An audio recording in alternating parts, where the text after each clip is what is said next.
Tradition versus wealth, pragmatism versus perfection, Jose Mourinho versus Pep Guardiola. It's Derby Day, and the headlines are Preview Show ahead of match week 4 of the English Premier League. Welcome.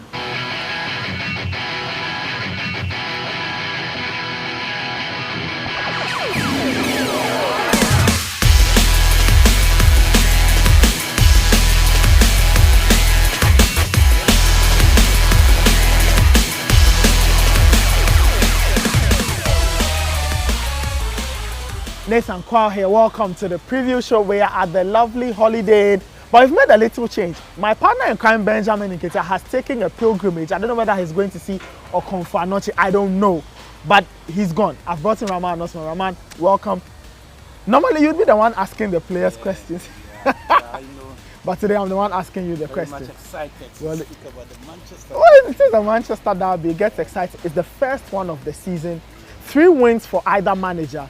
The goal differences determine why one team is on top of the other. But all of that is out of the window. It's a battle of 2 coaches who love, hate each other, who are obsessed with each other. A clash of 2 teams who don't like each other one bit, but find themselves in one city. 11:30, the Manchester Derby kicks off at Old Trafford. Well, if you ask me, it's about the biggest Manchester Derby in the history of English football. Yeah. The write-up, with 4 days to go already, the write-up is huge. It has been dominated this time around, not by the players, but by the 2 managers. Jose Mourinho, I mean, arguably, he's won everything there is to win in football at Inter Milan, Porto, Chelsea, Real Madrid. He's coached some of the world's biggest clubs, and the same can be said about Pep Guardiola, I mean, at Manchester City. So we've seen this before, maybe not in England, but we saw it in Spain. Yes, it was sweat and blood, and that's what we expect, and that's why the English game continues to dominate and soars above every league. They've got the money to bring in the best teams, best coaches, best players. So that's what I expect. Best tactics, best football, highly anticipated. But is the Derby affected by Sergio Aguero's absence? Because he loves playing this game. We've seen him score at the Etihad, at Old Trafford, great goals for Manchester City, winning goals, consolation goals, goals that have been important, but he doesn't get to play a Manchester Derby for the first time in his Manchester City career. That's huge. I mean, Aguero is class. He's arguably the world's best lethal forward on his day. I know lots of people who disagree. Yeah, but Suarez is huge too. Yes. But even if you do the numbers comparison, Aguero is still up there with those sort of players. So losing Aguero is a huge blow. Pep will tell you the same thing. If Jose was losing Zlatan, was mercurial and very ultra-modern, he would attest to the fact that he's losing a key player. So yeah, he will be taking something away. But I don't think the entire shine, because it's dominated by the brains out there. I mean, you read a lot of English football, you understand what these 2 managers bring in. And I'm sure out of the 171 Manchester derbies that have been played, you've seen a couple of them, and you've been so much upset by some of the quality of football. We've seen some great goals being scored. But in the absence of one key player, it's a perfect platform for others to actually make their claim. I personally think that this could be a great game for Kevin De Bruyne. You have to admit that he's not found his place in this team. He's floated about. People like Nolito and David Silva look more comfortable than De Bruyne. Maybe this could be De Bruyne's game. This could be the time where he gets to shine for Manchester City. Or maybe perhaps Nolito or Kelechi Iheanacho. You never know. Yeah, there's a reason why these players are paid those astronomical wages every weekend, because they are the world's best talents. And so yes, in the absence of Aguero, there's always that possibility that David Silva, Nolito, Kevin De Bruyne can step up to the plate. But maybe somebody, sometimes somebody you never expect. Yeah. Maybe Fernandinho could be the difference and all that. So it's all parts. The most important thing is the idea and the mental state of the players coming into the game, because it's been an international weekend, so most players will be coming from South America and very, very long, some from Africa. You saw that wonderful goal from Iheanacho for Nigeria already. Yeah. So he's got to travel from Africa back again. So physically, how will he be? How is Pep Guardiola training with the players? How is Jose Mourinho adapting to United, having been so close to Chelsea in the past, and you know what it means to him. And I like to emphasize on Jose Mourinho. He's won everything that he's got to win, and he gives 101 anytime he gets to play against a rival. It's very clear. And so for me, I'm very much excited, and I can't wait to see what they present, what the team sheets will look like. We'll see. We just pray that it's not a boring draw. But just a quick note on Manchester United. Unlike Man City, they have everybody fit. Henrik Mkhitaryan may be a doubt because of the injury he picked up, but he hasn't even been starting for Manchester United. Should Mourinho look at this and think that that's a good way to get into a derby, or he should still be very careful, even though he might have almost his full complement ready and fit to play? Well, Jose Mourinho is one of the shrewd tacticians and very, very informed and detailed, and so he will be sure that every player he puts out there can be able to meet the task and deliver and is fit enough, because once the player is not fit, it's a huge blow. So yeah, Henrik Mkhitaryan, the best player in Germany, again he's at Manchester United, he'll be a huge blow if he also misses this one. But I think that United will look at him, they would assess him and see. Remember that the last game United played before the international break, it wasn't the superstar, it wasn't Zlatan, it wasn't Mkhitaryan, it was Marcus Rashford. He'll be on the bench again. But you have the feeling that when the going gets tough, he will dip down into those cuts and maybe play a Carlo.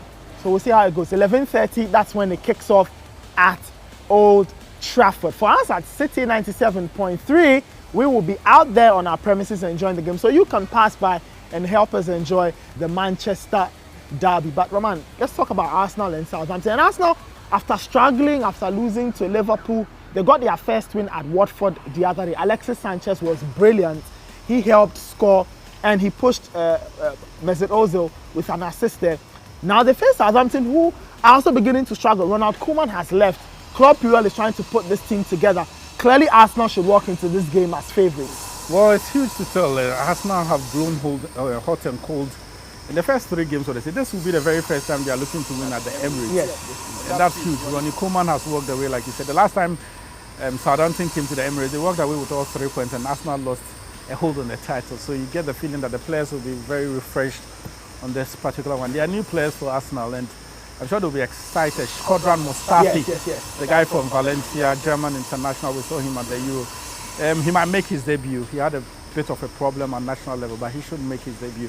You get the feeling that he will be the preferred partner to Koscielny, and hopefully he can make the difference. But the guys that would mostly be defining games are the old foxes. Alexis, the real Chilean, I call him.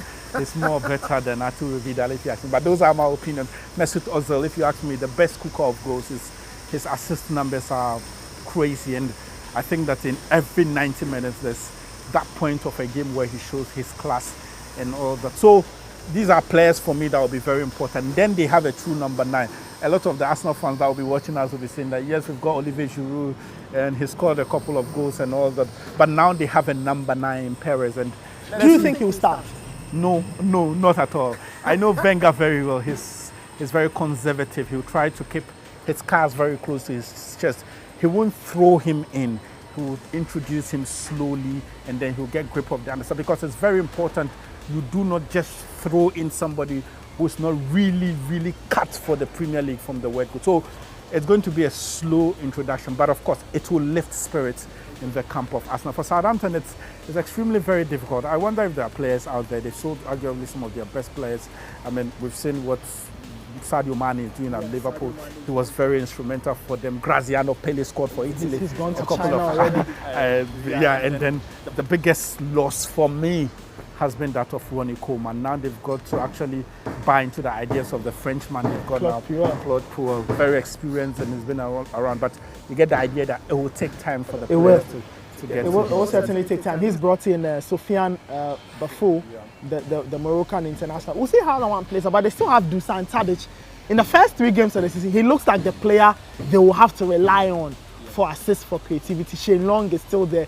Those two, if they can strike up a partnership, they should be fine. But Arsenal will start as favourites. Let's end up at Liverpool versus Leicester City. Now, I remember this game from last season because when Leicester started to fly high, Liverpool stopped them sometime in December, but they managed to recover and move on.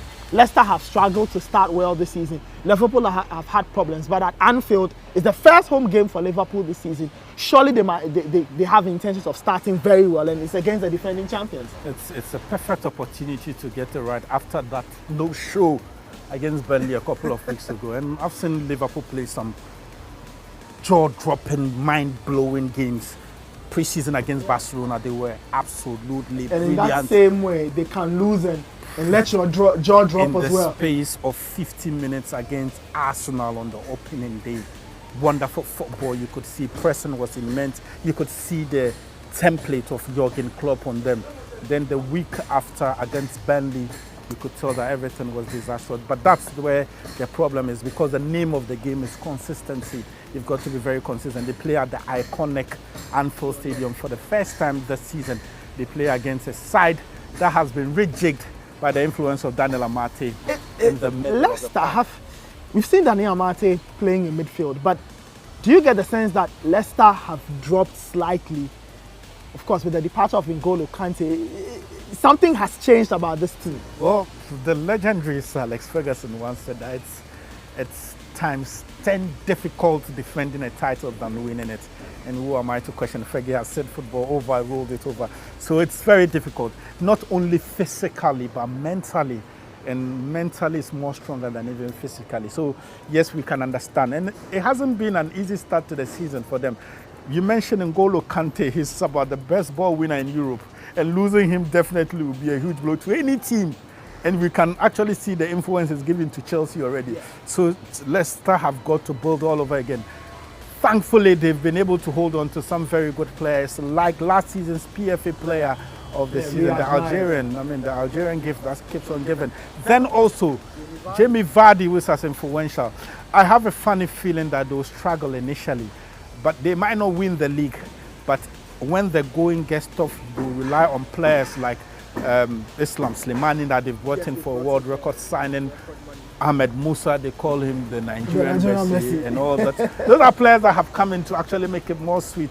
And the English game, even Chelsea won it a couple of seasons ago. We saw the kind of like a daisical and poor defense titles they kept up. So it's not just Leicester, but one thing is for certain, they will not just throw it up and say we have given up.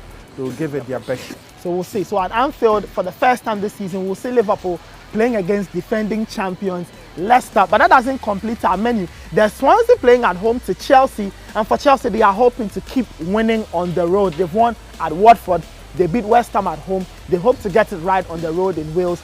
And there's Sunderland versus Everton.